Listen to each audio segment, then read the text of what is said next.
राधे राधे दोस्तों, आपको मेरे YouTube चैनल आर के कुशों में बहुत ज़्यादा स्वागत करती हूँ।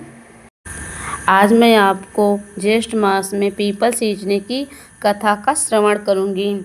मैं आर के कुशवाहा आपको अपने चैनल में बहुत ज़्यादा स्वागत करती हूँ और उम्मीद और आशा करती हूँ कि आप लोग बहुत ज़्यादा अच्छे होंगे और स्वस्थ होंगे और मस्त होंगे।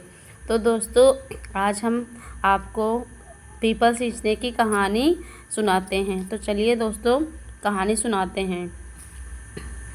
तो दोस्तों, किसी गांव में 3 भाई रहते थे और तीनों भाइयों की शादी हो चुकी थी और 2 बड़े भाई बड़े ही चालाक थे, लेकिन सबसे छोटा भाई सबसे ज़्यादा सीधा साधा था।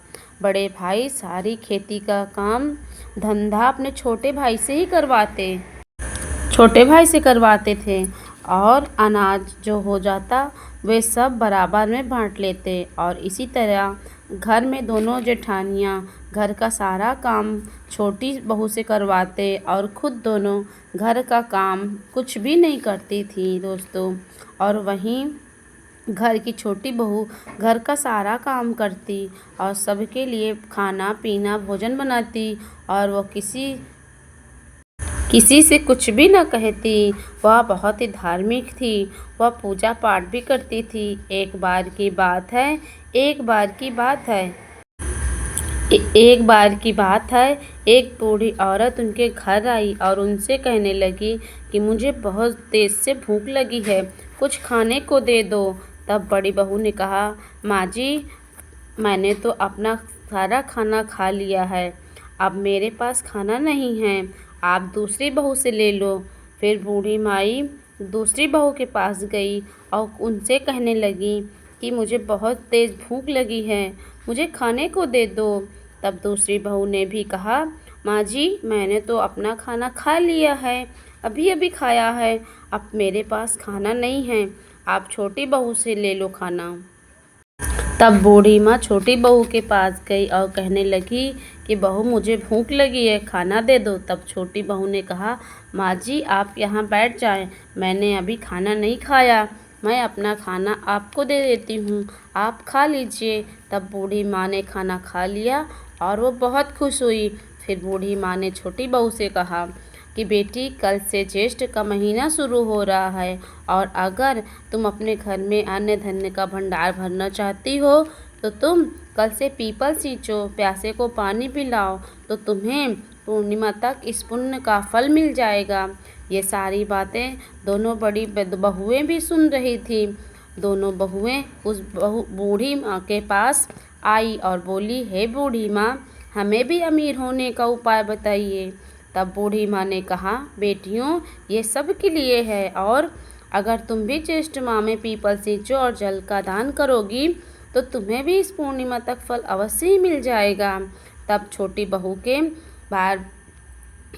साथ साथ दोनों बड़ी बहुएं नित्य नियम लेने को तैयार हो गईं तथा दूसरे दिन तीनों बहुएं नहा धोकर पीपल सींचने गई। बड़ी बहू ने पीपल सींचा और जो प्यासा मिला उसे पानी पिला दिया और जो पानी बचा उसे वहीं फैलाकर अपने घर आ गई। और दूसरी बहू ने भी पीपल सींचा और आने जाने वाले लोगों से कहा कि मैं जिसे पानी प्यास लगी हो वो खुद आकर पानी पी ले, मैं बहुत ज़्यादा थक गई हूँ। और बचे हुए पानी को फैलाकर वह भी अपने घर आ गई। अब छोटी बहू ने पीपल सींचा और पीपल सींचने के बाद वहीं बैठ गई। वहाँ पर भजन कीर्तन करने लगी और जो भी व्यक्ति आता उसे बड़े प्यार से और खुशी खुशी पानी पिलाए। जब पूरा पानी खत्म हो गया तभी वे घर वापस आई। इस तरह पूरा ज्येष्ठ का महीना बीत गया।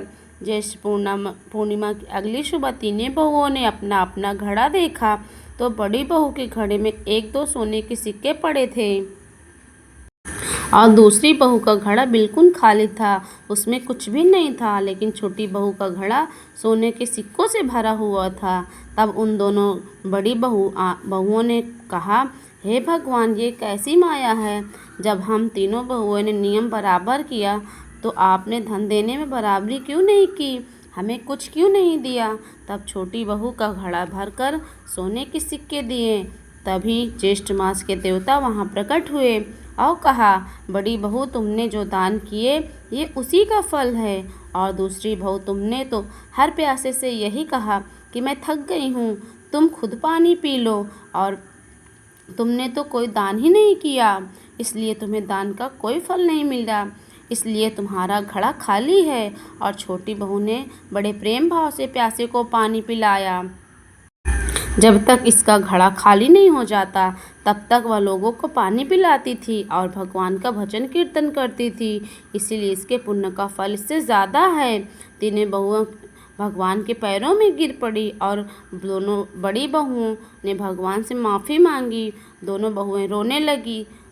दोनों बहुओं के पश्चाताप के आंसू देखकर भगवान को उस पर दया आ गई और भगवान ने उनको माफ़ कर दिया और उनके घड़े में भी सोने की मोहरों से भर दिया। फिर सभी लोग प्रेम भाव से रहने लगे।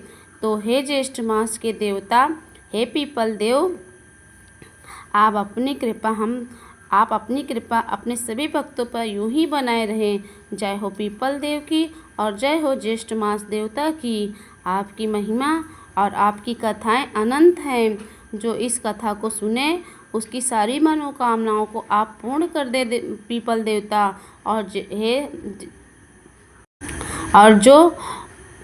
जो भी इस कथा का श्रवण करे उसकी सारों मनोकामनाओं को पूर्ण कर दे। जय हो पीपल देवता की।